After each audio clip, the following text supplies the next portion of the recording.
That's my quick comment. नमस्कार, मैं हूँ Rakhi Jain. Let's make quick comment में आपका स्वागत है।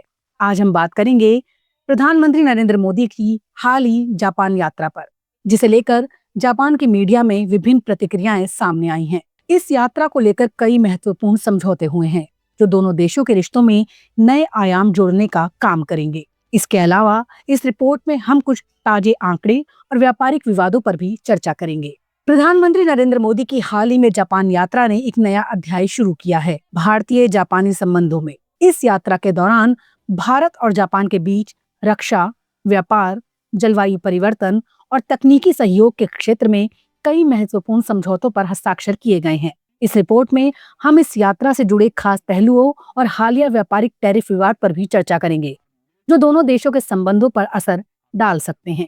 जापान के प्रमुख अखबार योमिउरी शिंबुन ने इस यात्रा को भारत और जापान के रिश्तों का नया अध्याय के रूप में प्रस्तुत किया है। वहीं आसाही शिंबुन ने इसे भारत जापान सामरिक साझेदारी को और मजबूत करने का अवसर बताया है। जापानी मीडिया के मुताबिक प्रधानमंत्री मोदी ने जापान के साथ भारत के रिश्तों को एक नए स्तर पर पहुंचाया है, विशेष रूप से रक्षा और व्यापारिक सहयोग के क्षेत्रों में। भारत और जापान के बीच बढ़ते रक्षा संबंधों पर खास ध्यान दिया गया है। इस यात्रा के दौरान दोनों देशों ने रक्षा उपकरणों की आपूर्ति और संयुक्त सैन्य अभ्यासों को बढ़ाने पर सहमति जताई। जापान, जो अब तक अपनी रक्षा नीति को सीमित करने वाला देश माना जाता था, भारत के साथ सैन्य सहयोग को अधिक प्रगति देने को तैयार है। पिछले कुछ वर्षों में दोनों देशों के बीच मोबाइल रडार जैसे संवेदनशील रक्षा तकनीकी मामलों में भी सहयोग बढ़ा है।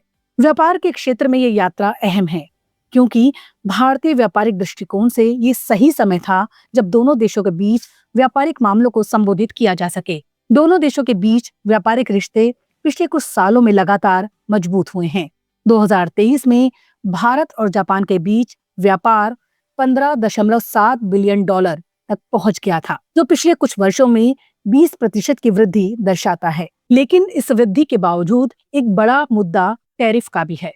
खासकर जापान ने भारतीय उत्पादों जैसे कि चाय, मसाले और रसायन पर 10 से 15% का शुल्क लगाया है।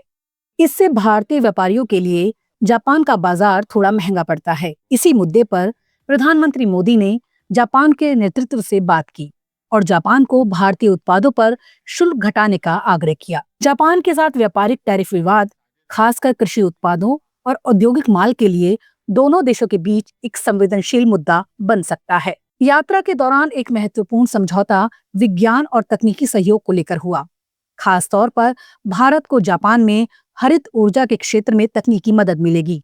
जापान ने प्रधानमंत्री मोदी से वादा किया है कि वो भारत को सौर ऊर्जा, जलवायु परिवर्तन और स्वच्छ ऊर्जा के क्षेत्रों में जरूरी तकनीकी सहायता प्रदान करेगा। इससे न सिर्फ दोनों देशों को लाभ होगा, बल्कि एशिया के व्यापक विकास में भी एक बड़ा योगदान होगा। दोनों देशों के बीच जलवायु परिवर्तन और पर्यावरण संरक्षण के मुद्दे पर भी बातचीत हुई। जापान ने भारत को हरित तकनीकों में निवेश करने के लिए प्रोत्साहित किया है। 2023 तक भारत ने 175 गीगावाट नवीकरणीय ऊर्जा का लक्ष्य रखा है, जिसमें जापान की मदद महत्वपूर्ण हो सकती है। इससे भारत के लिए जलवायु परिवर्तन से निपटना आसान होगा और एशियाई देशों के लिए ऊर्जा का एक टिकाऊ मॉडल बन सकेगा।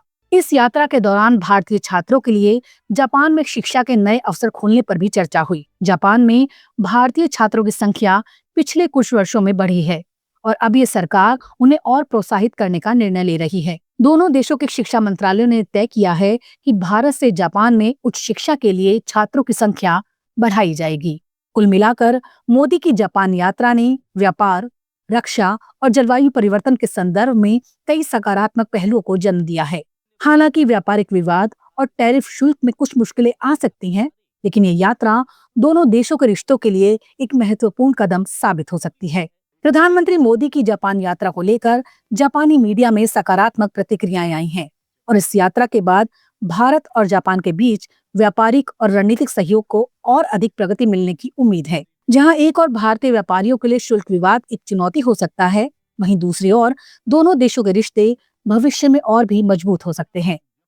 इस यात्रा से एक बात साफ हो जाती है, भारत और जापान के रिश्तों को नई दिशा और गति मिल रही है और ये भविष्य में एशिया और दुनिया के लिए बेहद महत्वपूर्ण साबित हो सकता है। लेट्स माइक क्विक कमेंट में फिलहाल इतना ही।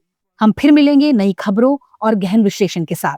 तब तक सूचित रहें, सशक्त रहें और अपने लोकतंत्र को मजबूत करें। नमस्कार।